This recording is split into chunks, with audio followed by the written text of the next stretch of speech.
Assalamualaikum warahmatullahi wabarakatuh. Halo, apa kabar Bapak Ibu calon guru penggerak di seluruh Indonesia? Perkenalkan, saya Erniati SPD SD, calon guru penggerak Angkatan 8 dari SD Negeri 2 Garut, Kecamatan Indrajaya, Kabupaten Pidi, Aceh. Perkenalkan, beliau berdua adalah fasilitator dan pengajar praktik saya, yaitu Bapak Satrio Utomo dan Bapak Salamuddin. Izinkan saya untuk memaparkan hasil aksi nyata saya modul 1.4 Budaya Positif.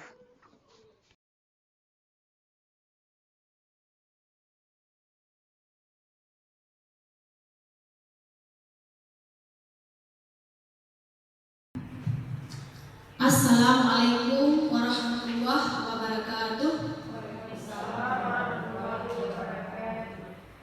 Hamdan syukralillah, salatan wa salaman ala rasulillah wa ala alihi wa sahbihi wa mawalah. Puji syukur, marilah sama-sama kita panjatkan kehadirat Allah Subhanahu wa taala, yang mana pada hari yang berbahagia ini masih melimpahkan kita kesehatan serta kesempatan untuk hadir di sekolah seperti biasanya dan untuk mengikuti diseminasi budaya positif pada saat yang berbahagia ini. Selawat beriring salam, marilah sama-sama kita sanjungkan ke pangkuan junjungan alam Nabi Muhammad sallallahu alaihi wasallam, insan terbaik sepanjang zaman, pahlawan ulung di medan perang, satria agung pembawa syariat, sentral figur miliaran umat. Yang saya hormati Ibu Kepala Sekolah, yang saya hormati rekan-rekan guru sekalian yang sudah bersedia hadir guna mengikuti diseminasi budaya positif pada saat yang berbahagia ini. Terima kasih saya ucapkan kepada Bapak Ibu semua yang sudah bersedia meluangkan waktu sejenak untuk mendengarkan presentasi budaya positif dari saya. Baiklah, saya selaku calon guru penggerak Angkatan 8, yaitu dari SD Negeri 2 Garut, SD yang kita cintai ini, Kecamatan Indrajaya, Kabupaten Pidi, Provinsi Aceh. Bapak Ibu sekalian, jadi silakan Bapak Ibu simak sebentar presentasi, yaitu budaya positif. Ini merupakan tugas aksi nyata saya sebagai calon guru penggerak Angkatan 8. Dalam budaya positif ini adalah yang pertama yaitu perubahan paradigma belajar, kemudian yang kedua adalah disiplin positif, selanjutnya motivasi perilaku manusia, kemudian keyakinan kelas, juga kebutuhan dasar manusia, 6 posisi kontrol, kemudian segitiga restitusi. Apa itu perubahan paradigma belajar? Perubahan paradigma belajar itu adalah perubahan cara pandang atau pola pikir terhadap proses pembelajaran. Ada beberapa perubahan paradigma yang terjadi, yaitu yang pertama adalah perubahan paradigma terhadap guru. Dulu guru itu berfungsi sebagai sumber belajar. Kini fungsi sebagai sumber belajar tersebut sudah berubah menjadi sebagai fasilitator. Jadi fungsi kita guru adalah sebagai fasilitator atau pelatih dalam pembelajaran. Kita sebagai guru harus bisa melatih siswa agar mampu berpikir, terampil memecahkan masalah. Bagaimana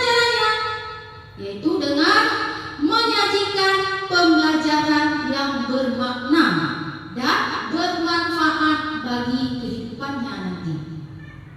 Nah, jadi tugas kita guru itu bukan hanya tidak lagi sebagai sumber belajar. Jadi kita adalah sebagai pelatih bagi anak, sebagai fasilitator. Kemudian proses pembelajaran tidak hanya terpaku di dalam kelas, namun di pusat-pusat sumber pelajaran atau berbasis lingkungan. Kalau dulu mungkin kita berproses itu adalah selalu belajar kita berada di dalam kelas. Jarang sekali kita keluar kelas atau ke pusat-pusat sumber belajar tersebut. Nah, perubahan yang akan kita lakukan ke depan ini adalah kita menyajikan pembelajaran tidak hanya terpaku di dalam kelas. Jadi kita bawa anak kepada sumber-sumber atau kepada pusat belajar. Apa yang ingin kita gali, kesanalah anak kita bawa. Itu lebih tepat, lebih efektif dan bermakna bagi si anak. Kemudian kalau dulu proses pembelajaran itu berpusat pada guru. Nah, guru berfungsi untuk memindahkan pengetahuan. Nah, kalau dulu kita guru mentransfer ilmu, kita mendikte kepada anak, kita berceramah kepada anak, supaya ilmu yang ada pada kita bisa turun kepada anak. Itu pemindahan pengetahuan dari guru. Saat ini, seiring dengan paradigma perubahan ini, maka akan bergeser menjadi pembentukan pengetahuan. Kita bentuk, kita konstruksikan pengetahuan untuk anak, keterampilan serta sikap dan nilai dalam proses pembudayaan. Nah, jadi kita biasakan sesuatu kita dengan pembudayaan, dengan pembiasaan yang positif. Di sini siswa sebagai pusat pembelajaran. Nah, di sini siswa yang harus aktif berpikir, bukan kita yang mentransfer ilmu, memindahkan dari kita kepada anak, tetapi siswa yang harus aktif dalam berpikir dan melakukan proses pembelajarannya. Untuk apa? Supaya terkonstruksi pengetahuan pada diri anak dengan melakukan, dengan berkolaborasi, dengan melakukan praktik. Nah, akan terbentuk, dengan harapan kita akan terbentuk pengetahuan, keterampilan, sikap maupun nilai pada anak. Jadi sudah bergeser. Selain belajar adversarial itu ke belajar kooperatif saat ini ya. Kemudian pembelajaran saat ini prosesnya itu secara kolaboratif, yaitu secara berkolaborasi, secara berkelompok. Nah, dengan titik penekanannya itu adalah untuk memecahkan masalah. Kemudian proses pembelajaran tidak hanya terpaku di dalam kelas, namun di pusat-pusat sumber pelajaran atau berbasis lingkungan. Kalau dulu mungkin kita berproses itu adalah selalu belajar kita berada di dalam kelas. Jarang sekali kita keluar kelas atau ke pusat-pusat sumber belajar tersebut. Nah, perubahan yang akan kita lakukan ke depan ini adalah kita menyajikan pembelajaran tidak hanya terpaku di dalam kelas. Jadi kita bawa anak kepada sumber-sumber atau kepada pusat belajar. Apa yang ingin kita gali, kesanalah anak kita bawa. Itu lebih tepat, lebih efektif dan bermakna bagi si anak. Kemudian kalau dulu proses pembelajaran itu berpusat pada guru. Nah, guru berfungsi untuk memindahkan pengetahuan. Nah, kalau dulu kita guru mentransfer ilmu, kita mendikte kepada anak, kita berceramah kepada anak, supaya ilmu yang ada pada kita bisa turun kepada anak. Itu pemindahan pengetahuan dari guru. Saat ini, seiring dengan paradigma perubahan ini, maka akan bergeser menjadi pembentukan pengetahuan. Kita bentuk, kita konstruksikan pengetahuan untuk anak, keterampilan serta sikap dan nilai dalam kita biasakan sesuatu kita dengan pembudayaan, dengan pembiasaan yang positif. Di sini siswa sebagai pusat pembelajaran. Nah, di sini siswa yang harus aktif berpikir, bukan kita yang memindahkan dari kita kepada anak, tetapi siswa yang harus aktif dalam berpikir dan melakukan proses pembelajarannya. Untuk apa? Supaya terkonstruksi pengetahuan pada diri anak dengan melakukan, dengan berkolaborasi, dengan melakukan praktik. Nah, akan terbentuk, dengan harapan kita akan terbentuk pengetahuan, keterampilan, sikap maupun nilai pada anak. Jadi sudah bergeser. Selanjutnya adalah pembelajaran paradigma baru, merupakan pembelajaran yang berorientasi pada kompetensi dan pengembangan karakter dengan nilai-nilai profil pelajar Pancasila. Pembelajaran paradigma baru memastikan bahwa praktik pembelajaran berpusat pada murid, di mana setiap murid belajar sesuai dengan kebutuhan dan tahap perkembangannya. Kita sudah mengetahui bahwa anak-anak yang masih usia kelas SD ini, masih dasar, itu lebih condong kepada tahap belajar konkret, abstrak. Nah, ya, jadi masih tahap belajar yang konkret. Jadi kita bisa menyajikan pembelajaran yang sesuai dengan kebutuhan dan tahap perkembangan berpikir si anak.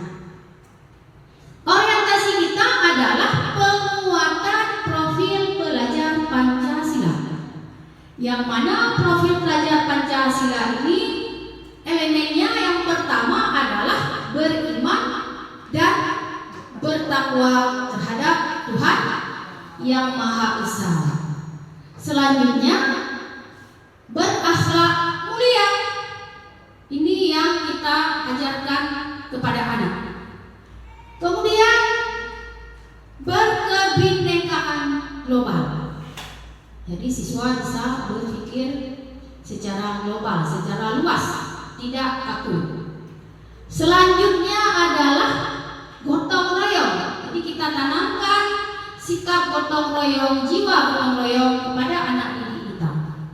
Selanjutnya kreatif, ya, serta bernalar kritis. Siswa yang kita harapkan dengan pembelajaran paradigma baru ini bisa melahirkan siswa kita yang kreatif dan bernalar kritis serta mandiri.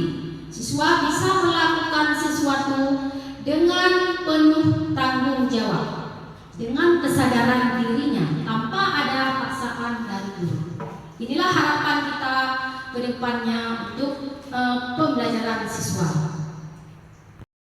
Mendisiplinkan anak, mematuhi segala peraturan, mengikuti apa yang kita sampaikan.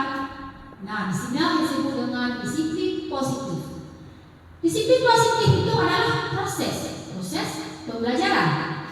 Disiplin positif ini merupakan suatu pendekatan mendidik anak untuk melakukan kontrol diri dan pembentukan kepercayaan diri. Jadi siapa yang mengontrol anak? Bukan kita, tetapi dirinya sendiri. Jadi dengan adanya disiplin positif yang kita terapkan di sekolah, kita berharap akan melahirkan anak yang memiliki kontrol pada dirinya sendiri. Sehingga dengan dia memiliki kontrol diri ini dapat melahirkan kepercayaan diri dalam melakukan segala sesuatunya.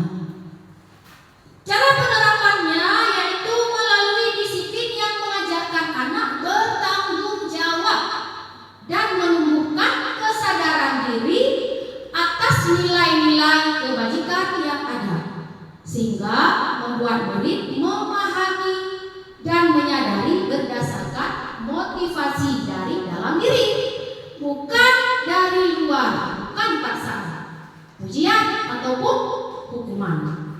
Jadi dia melakukan mematuhi aturan, melakukan segala sesuatu yang sudah kita sepakati itu berdasarkan kontrol diri dia, bukan karena kita yang memaksa, bukan karena kita memberikan hadiah pada dia, atau bukan karena kita memberikan ujian, bahkan karena kita menghukum dia. Yang bisa mengontrol anak adalah dirinya sendiri. Itulah kontrol yang sebenarnya. Jadi tugas kita di sini sebagai guru adalah menuntun anak supaya dia bisa mengontrol diri atas perilakunya serta dapat timbul rasa percaya diri pada diri si anak. Kita menyaksikan anak melakukan berbagai macam perilaku. Kita mendapati anak yang memang berbuat yang positif, kita juga mendapati anak yang terkadang berperilaku yang menurut kita itu adalah negatif. Nah, setiap perilaku manusia tentu ada alasannya, baik itu perilaku yang positif maupun perilaku yang negatif. Nah, mari kita lihat bersama apa yang menjadi motivasi dari perilaku manusia. Menurut Diana Gosen dalam bukunya Restructuring School Discipline menyatakan ada 3 motivasi perilaku manusia. Yang pertama yaitu untuk menghindari ketidaknyamanan atau hukuman. Sehingga untuk menghindari hukuman seseorang berperilaku untuk disiplin, untuk patuh pada apa yang sudah ditetapkan. Mengapa? Karena dia berpikir ya, apa yang akan terjadi apabila saya tidak melakukan ini? Apa yang akan terjadi apabila saya tidak mematuhi aturan yang sudah dibuat? Karena dia menghindari hukuman atau ketidaknyamanannya, makanya dia mematuhi suatu aturan atau berperilaku. Nah, ini disebut motivasi eksternal, motivasi dari luar diri dia, bukan keinginan dari dalam diri si anak. Karena dia takut nanti dihukum, karena dia merasa kalau dia nggak patuh dia nggak akan nyaman nanti, tersakiti misalnya, seperti tadi ya yang sudah kita peragakan, makanya dia mau dia mematuhi. Itu dari luar diri si anak, bukan dari dalam diri atas kesadarannya. Selanjutnya yaitu untuk mendapatkan imbalan dari orang lain atau institusi. Nah, imbalan di sini boleh jadi berupa penghargaan. Misalnya dengan dia berperilaku demikian dia akan memperoleh piala. Misalnya dengan dia berperilaku demikian dia akan selalu dipuji-puji karena dia ingin mendapatkan pujian atau penguatan. Sebenarnya dalam diri dia tidak ingin, cuma karena dia berharap kepada pujian tersebut, karena dia berharap kepada piala tersebut, hadiah tersebut, maka dia berperilaku demikian. Itu juga masih motivasi eksternal, motivasi dari luar diri si anak, bukan atas kesadaran dirinya. Selanjutnya yaitu untuk menghargai diri sendiri. Mengapa anak berperilaku demikian? Mengapa manusia bersikap demikian? Itu karena menghargai dirinya. Nah, inilah yang disebut dengan motivasi internal. Motivasi yang berasal dari dalam diri masing-masing manusia. Mungkin kita pernah mengalami ketiga hal yang ada yang saya paparkan ini. Mungkin kita pernah mengalami mematuhi suatu aturan karena takut hukuman, karena takut ancaman, takut disakiti, takut tidak nyaman. Kita patuh, sebenarnya kita tidak ingin mematuhinya. Kemudian yang kedua, kita ingin mendapatkan hadiah. Kita termotivasi, saya harus begini karena saya ingin mendapatkan penghargaan atau hadiah. Tapi yang paling bagus dari sekian itu adalah motivasi dalam diri sendiri. Mengapa? Untuk menghargai. Dengan dia bersikap mematuhi segala peraturan, dia berarti sudah menghargai dirinya sendiri sebagai manusia yang beriman, yang bertakwa, yang mandiri, yang bertanggung jawab. Itu motivasi yang terbaik. Nah, kita sebagai guru harus bisa memahami hal ini guna kita terapkan nanti kepada anak kita dalam pembelajaran di dalam kelas. Pada saat kita mengajar dalam proses pembelajaran, kita mungkin akan memotivasi anak. Jadi sehingga lahir motivasi yang berasal dari dalam diri si anak atau motivasi internal. Kita lihat kembali hukuman, konsekuensi, dan restitusi. Bagaimana yang dimaksud dengan hukuman? Nah, hukuman ini adalah bersifat tidak terencana atau tiba-tiba. Apa contohnya yang dinamakan dengan hukuman? Contoh kecil mungkin yang sering kita lihat ya. Misalnya si anak datang terlambat ke sekolah. Karena dia datang terlambat, akhirnya kita menyuruh si anak lari keliling lapangan sebanyak 15 kali. Nah, inilah yang disebut dengan hukuman. Kita hukum anak karena keterlambatannya. Kemudian anak tidak melaksanakan piket. Itu contohnya. Kita beri hukuman pada dia. Apa hukumannya? Kamu tidak boleh masuk belajar jam pertama sampai istirahat. Itu adalah hukuman. Kemudian konsekuensi.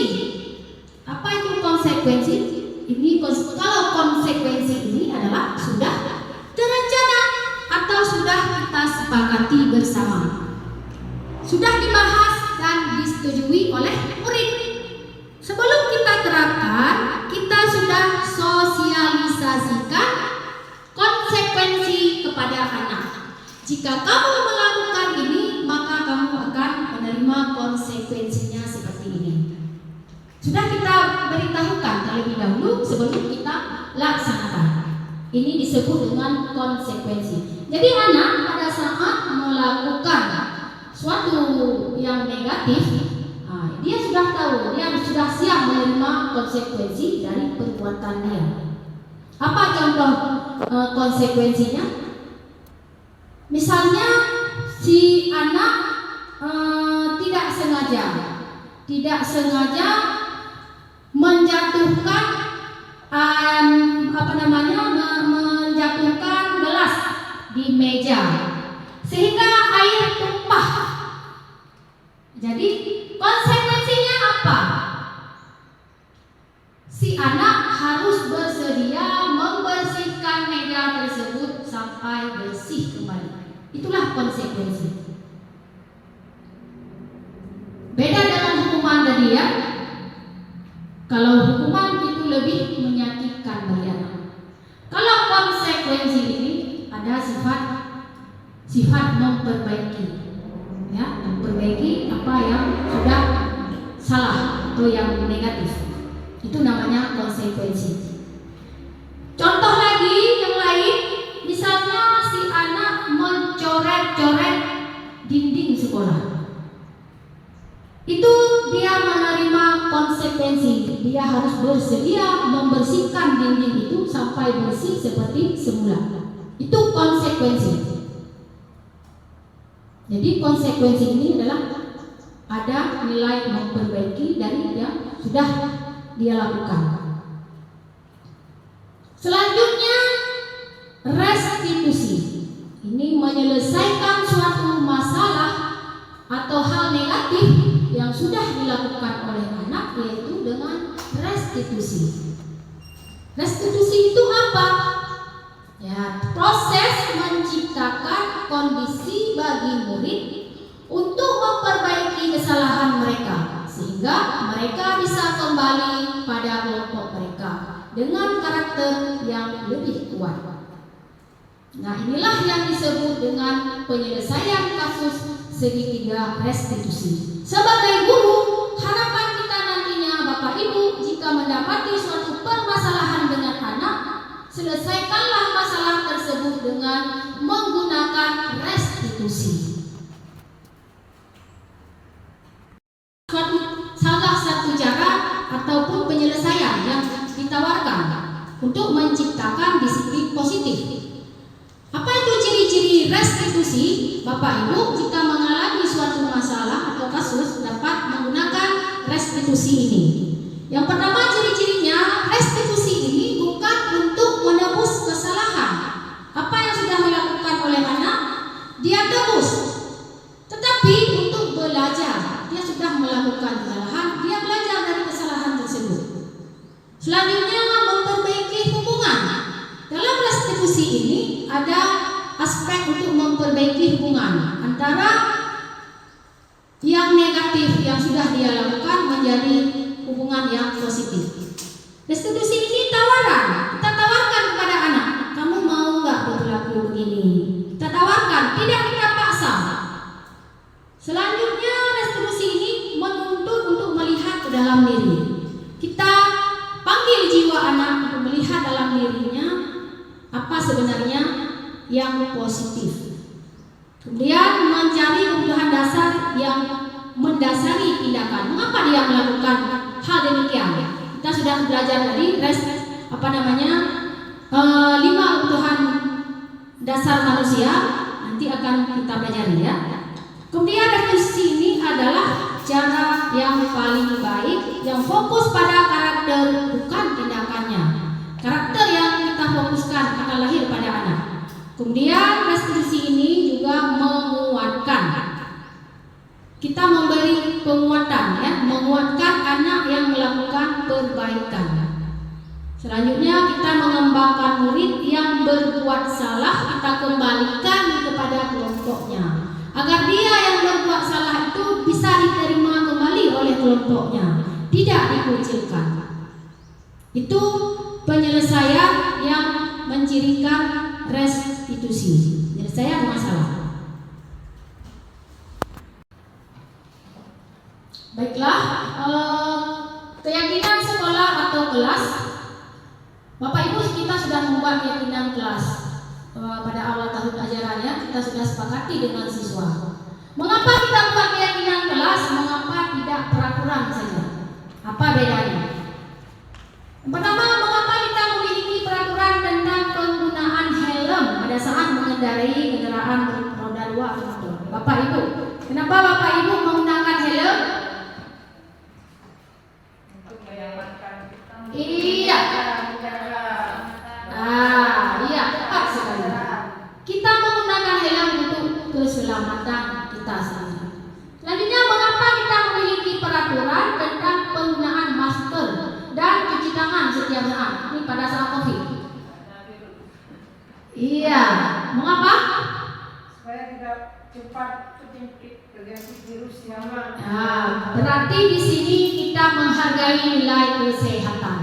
Ya, makanya kita mentaati aturan. Nah, nilai-nilai yang kita hargai inilah yang disebut dengan keyakinan kelas. Kita melakukan hal tersebut bukan karena paksaan lagi, memang sudah kita yakini mengandung nilai-nilai keselamatan kita. Rinci dan konkret. Kalau misalnya kita tulis jangan buang sampah sembarangan, itu masih bersifat peraturan. Kalau keyakinan, bagaimana? Jagalah kebersihan. Itu sudah bersifat keyakinan. Ya. Kemudian berupa pernyataan-pernyataan universal yang sangat umum, ya, universal yang luas. Kemudian dia, kalau Bapak Ibu membuat keyakinan kelas itu jangan terlalu banyak, sampai 15 buah. Jadi anak sulit mengingat. Bagaimana juga yang efektif dia sekitar 7 atau 10 lah. Kemudian apa yang sudah kita buat keyakinan ini adalah kita terapkan di lingkungan yang bisa kita terapkan. Jangan kita buat keyakinan yang tidak bisa kita lakukan. Ini juga tidak akan efektif, tidak akan bisa mengontrol anak. Kemudian semua warga kelas hendaknya ikut berkontribusi. Di sini keyakinan kelas bukan hanya untuk murid. Itu yang perlu kita pahami. Keyakinan kelas ini juga berlaku untuk kita guru. Jadi kalau kita sendiri guru memberikan teladan yang baik, insya Allah murid akan mengikuti. Kemudian keyakinan kelas yang efektif itu kita tinjau kembali dari waktu ke waktu. Kadang ada aturan yang memang ada keyakinan yang sudah kita sepakati tapi tidak efektif. Jadi untuk ke depan tidak perlu lagi kita buat. Nah, tahapannya yang pertama di sini Bapak Ibu sudah melakukan diskusi atau curah pendapat dengan siswa-siswi Ibu. Apa yang mereka inginkan di kelas yang akan mereka tempati. Nah, seperti yang saya lakukan, itu saya bertanya kepada siswa, apa kelas impian yang kalian inginkan? Bagaimana? Nah, apa yang mereka inginkan di kelas ini mereka tulis di kertas post-it. Saya berikan. Jadi semua orang bebas mengeluarkan pendapat. Apa kelas yang dia inginkan? Mencatat semua masukan para murid di papan tulis atau kertas poster. Nah, setelah anak menuliskan, itu saya suruh tempelkan di papan tulis.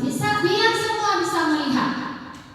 Selanjutnya saya suruh anak satu persatu untuk membacakan keyakinan kelas yang telah mereka tulis ataupun peraturan-peraturan kesepakatan yang telah mereka buat. Menyusun keyakinan kelas dalam bentuk kalimat yang positif. Apa yang sudah ditulis anak itu kita tulis satu persatu, kita lihat.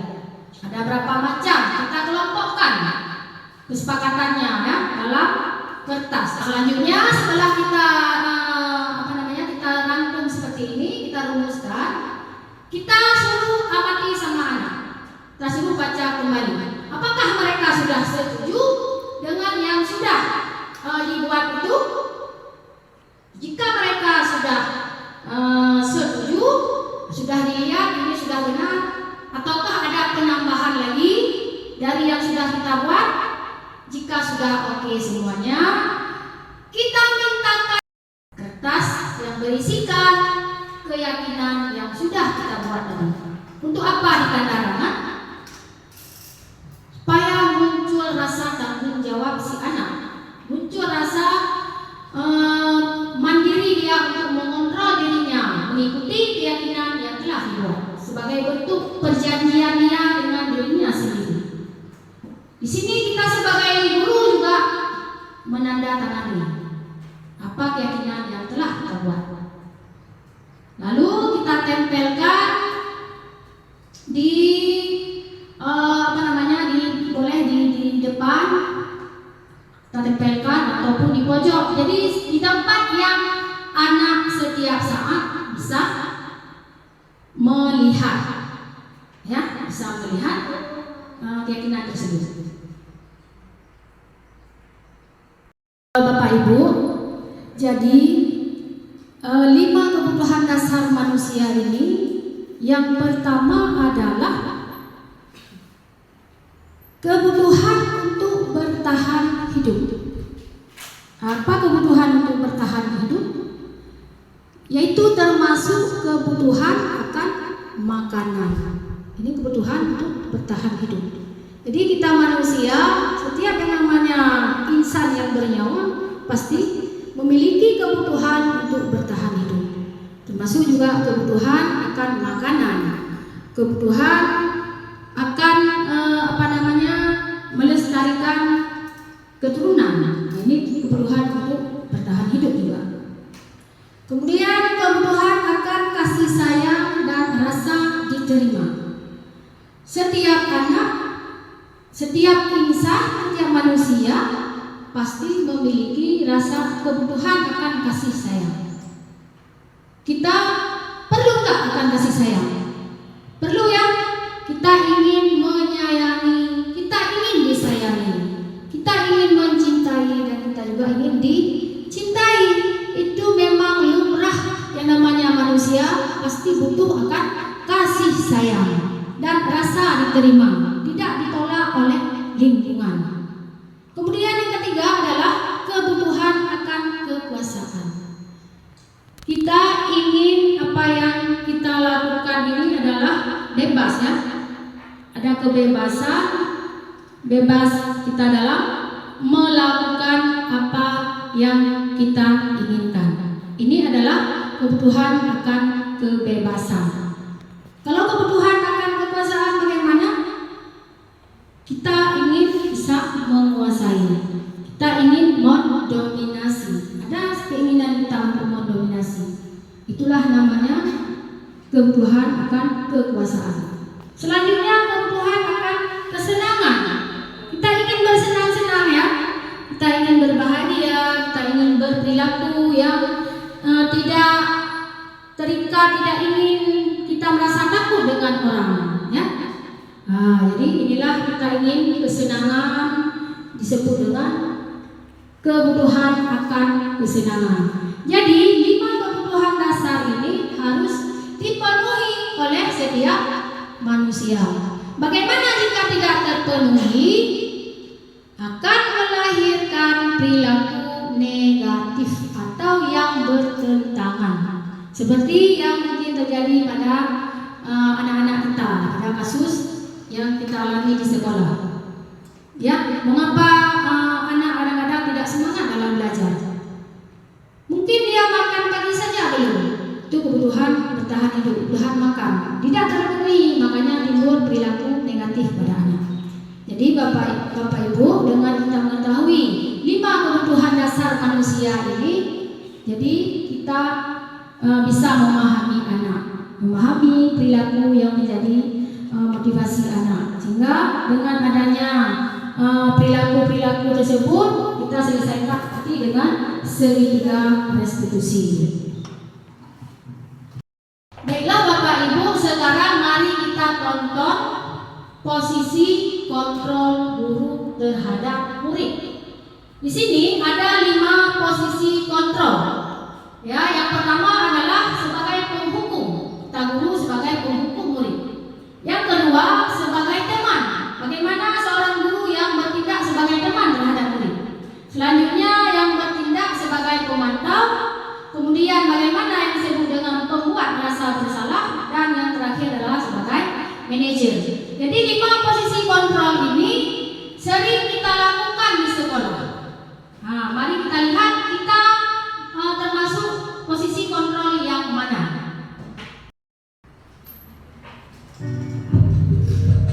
Ini sebagai penghukum, guru yang bertindak sebagai penghukum murid. Naren, sini kamu. Selamat pagi Bu. Selalu terlambat. Kamu deh, pasti terlambat. Maaf Bu, saya Apa? Apa coba? Alasan kamu apa lagi? Kapan sih kamu tidak terlambat? Malas sekali ya kamu jadi anak. saya Dasar pemalas. Gak kapok-kapok sih kamu. Sudah berapa kali terlambat? Sana, kamu keliling lapangan basket 2 kali. Kenapa saya harus keliling lapangan basket Bu? Kenapa? Kamu melawan ibu. Berani-beraninya jawab. Sudah terlambat, masih berani jawab pula. Sekarang, keliling lapangan basket 5 kali sekalian. Biar kapok. Cepat. Pergi sana ke lapangan basket. Ini sebagai pembuat merasa bersalah. Naren.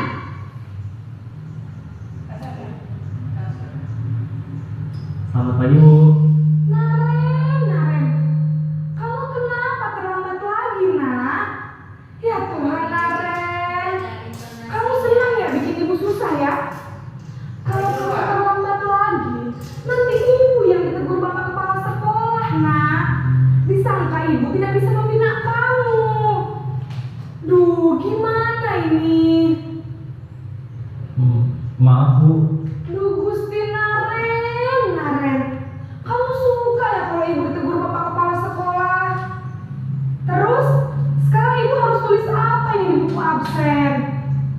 Ini kamu sudah sering terlambat loh. Ibu harus apa coba? Maaf Bu. Maaf sekali. Ya sudah, lain kali jangan bikin ibu susah lagi ya nak ya. Ibu tidak akan kuat lagi kalau kamu begini terus. Bisa jantungan kalau ibu tegur bapak kepala sekolah. Sana cepat ke kelas. Maaf ya Bu, maaf sekali. Iya, ini posisi kita guru menjadi teman bagi anak.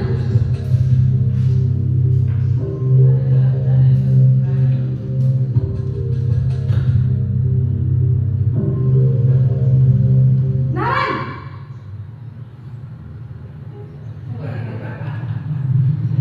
Selamat pagi Bu. Wah, sudah jam berapa ini nak? Terlambat lagi ya sayang. Iya Bu, habis ibu saya lupa bangunkan saya Bu. Kamu malah menyalahkan ibu kamu. Kamu bukannya anak yang larinya paling kencang. Kok terlambat sih? Iya Bu, saya memang terlambat bangun tadi. Jadi biarpun saya lari kencang, tetap gak kekejar Bu. Ya sudah sana. Nanti lain kali larinya lebih kencang lagi ya. Biar gak terlambat lagi. Bikin seneng ibu. Demi ibu. Bisa kan? Bisa lah Bu. Ya sudah sana masuk kelas. Ibu beresin urusan absen kamu. Kamu ini ada-ada saja. Nah, ini sebagai pemantau, sebagai monitor, ya.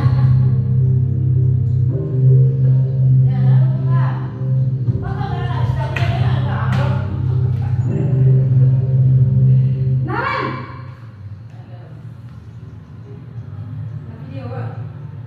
Selamat pagi Bu. Naren, apa peraturan sekolah kita tentang jam berapa kita harus masuk sekolah, nak? Kita harus di sekolah jam 7 Bu. Iya betul, sekarang sudah jam 7.20. Naren sudah tahu konsekuensinya jika terlambat hadir. Paham Bu. Saya harus tinggal kelas pas jam istirahat selama 20 menit. Iya benar, konsekuensinya demikian. Jadi nanti jam 9.30 pas istirahat, kamu harus tinggal di kelas, kerjakan tugas tambahan untuk ketertinggalan kamu, ya? Baik Bu. Satu lagi Ibu, ini posisi manajer. Silakan Ibu lihat. Ini posisi yang terbaik ya. Naren!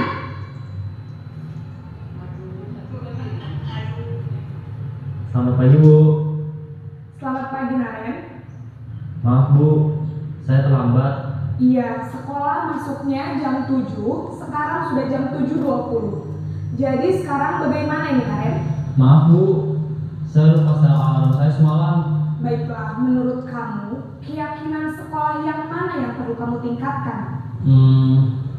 Menghargai diri sendiri dan orang lain mungkin ya Bu. Setuju. Jadi, apakah Naren meyakini prinsip saling menghormati tersebut? Iya Bu, saya meyakininya. Apakah Naren bersedia memperbaiki masalah keterlambatan ini? Bersedia Bu. Bagaimana kamu akan perbaiki masalah keterlambatan ini? Saya akan coba untuk tidak lupa menyetel alarm saya Bu. Baik, kalau Naren lupa menyetel alarm di rumah, ada orang yang kira-kira bisa bantu mengingatkan tidak? Ada Bu, kakak saya, Kak Emma. Ada lagi selain Kak Emma? Selain Kak Emma, ada ibu saya. Baik, jadi yang mengingatkan Naren adalah Kak Emma dan ibu kamu ya? Kira-kira akan mulai setel alarm kapan nih Naren? Setelah pulang sekolah, akan segera saya lakukan. Baik, jadi Naren akan setel alarm untuk bangun besok pagi dan akan diingatkan oleh kakak dan ibunda Naren ya. Ada lagi yang mungkin perlu dilakukan Naren agar tidak terlambat bangun lagi? Tidak ada Bu. Baik Naren, terima kasih untuk kerjasama kamu. Sekarang kamu perlu kembali ke kelas untuk belajar. Baik Bu, terima kasih.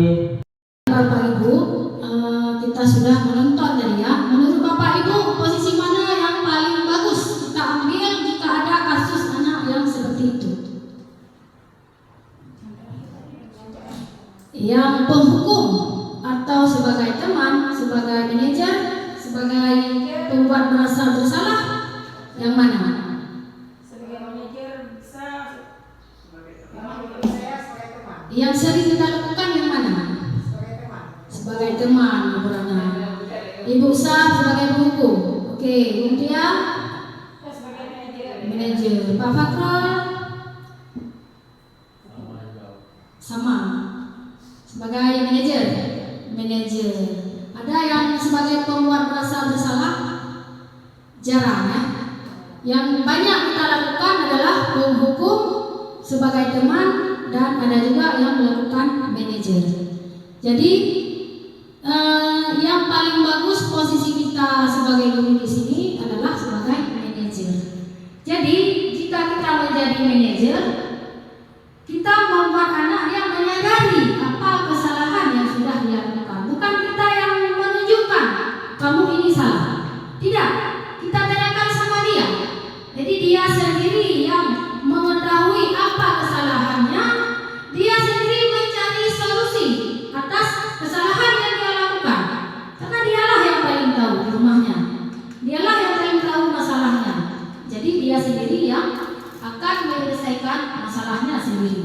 Itulah yang disebut dengan restitusi, yaitu proses kolaboratif yang mengajarkan murid untuk mencari solusi atas masalah mereka dan membantu murid berpikir tentang orang seperti apa yang mereka inginkan nantinya, ya, atau yang disebut dengan tujuan mulianya. Kemudian bagaimana mereka harus memperlakukan orang lain, apakah itu guru, apakah sesama teman. Jadi itulah namanya restitusi.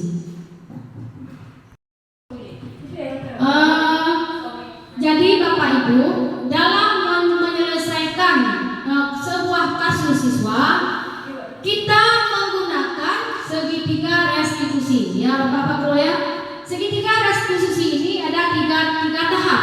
Yang pertama adalah menstabilkan identitas, yang kedua memfasilitasi tindakan yang salah, kemudian menayangkan keyakinan. Nah, saat anak berbuat salah, yang pertama kita tanyakan dulu kepada anak, kita stabilkan identitas bahwa kamu bukan satu-satunya yang berbuat demikian. Misalnya anak terlambat, ya kamu bukan satu-satunya yang terlambat, bahwa itu juga ada datang terlambat. Jadi dia tidak merasa dia seperti tidak berarti. Itu namanya menstabilkan identitas si anak. Jangan merasa dia terpukul, ketakutan dengan kita. Selanjutnya adalah kita kita masuk memfasilitasi tindakan yang salah. Nah, validasi tindakan yang salah ini adalah seperti kita menanyakan alasannya. Setelah kita tanyakan apa kesalahan dia jawab, kita tanyakan apa alasannya. Seperti tadi, apa salah kamu datang terlambat? Tahu dia datang terlambat salah. Mengapa salah? Itu namanya memvalidasi tindakan yang salah, supaya dia sadar bahwa itu salah. Yang terakhir adalah menanyakan keyakinan. Setelah dia salah, kita tanyakan apakah kamu ini ada melanggar peraturan?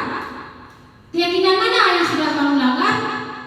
Nah, 3 tahap ini yang kita lakukan supaya si anak menyadari kesalahannya dan tidak mengulang kembali. Inilah namanya menyelesaikan masalah dengan segitiga restitusi. Jadi dalam penerapan disiplin positif ini ada baiknya kita pun memiliki standar kepribadian profesional dan sosial yang baik. Mengapa? Karena kita adalah sebagai panutan teladan dari siswa. Jadi guru kita harus mampu merefleksi pada posisi kontrol, mana pada saat kita menjadi seorang among dalam menyelesaikan masalah siswa. Jadi seorang guru adalah sebagai among yang menuntun muridnya untuk membentuk karakter profil pelajar Pancasila. Ini harapan kita. Oke, demikianlah Bapak Ibu yang bisa saya presentasikan pada hari ini, yaitu tentang budaya positif di sekolah. Dengan harapan Setelah menyaksikan presentasi tadi, harapannya kita guru mampu mempraktikkannya dalam pembelajaran di dalam kelas, dalam keseharian kita di sekolah. Semoga dengan penerapan budaya positif di SD Negeri 2 Garut ini akan dapat menciptakan iklim yang baik di sekolah kita, melahirkan anak-anak yang berkarakter profil Pancasila, yang tujuan akhir kita juga nantinya bisa meningkatkan kualitas pendidikan di SD Negeri 2 Garut, khususnya dan di Kabupaten Pinggir umumnya. Baiklah, saya selaku presenter pada hari ini meminta maaf atas segala kesalahan. Terima kasih atas segala perhatian dan waktu Bapak Ibu semua. Wabillahi taufiq wal hidayah. Wassalamualaikum warahmatullahi wabarakatuh. Waalaikumsalam warahmatullahi wabarakatuh.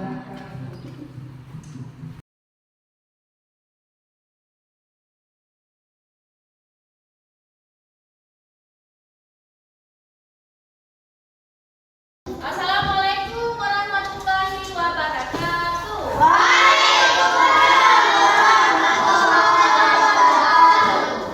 Apa kabar semuanya?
kalian inginkan tulis di sini, lalu nanti kita tempelkan.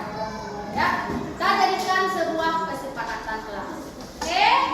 Nah, silakan.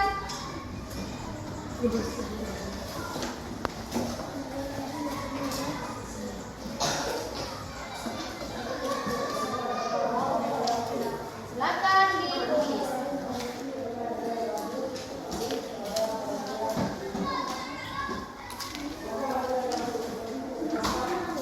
Iya, nggak usah.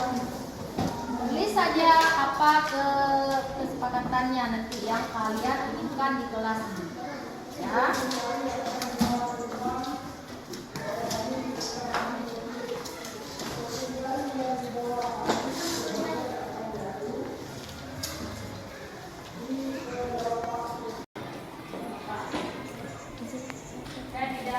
Saya tidak ingin kelas ini begini. Saya ingin kelas ini misalnya saya ingin kelas yang oh ya boleh buat.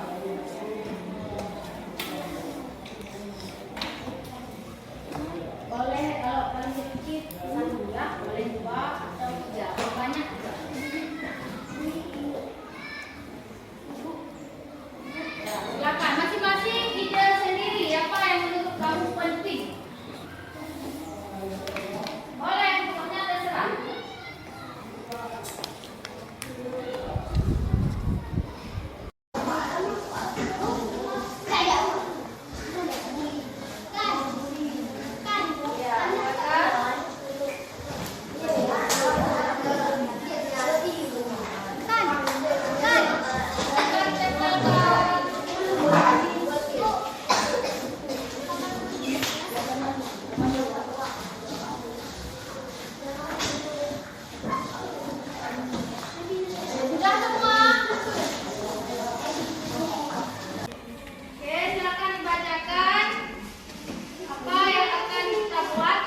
Ya, siapa yang perempuan?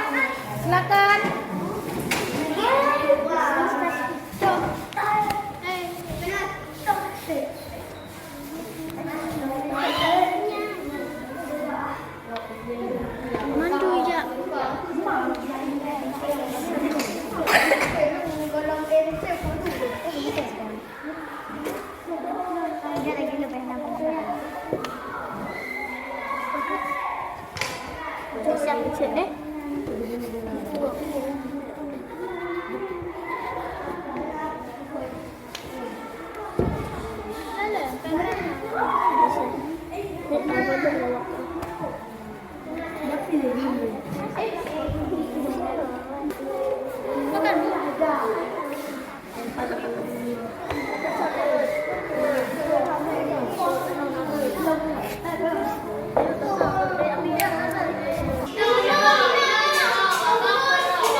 Assalamualaikum warahmatullahi wabarakatuh. Perkenalkan, nama saya Muhammad Wildan. Saya siswa kelas 6A SD Negeri 2 Garut.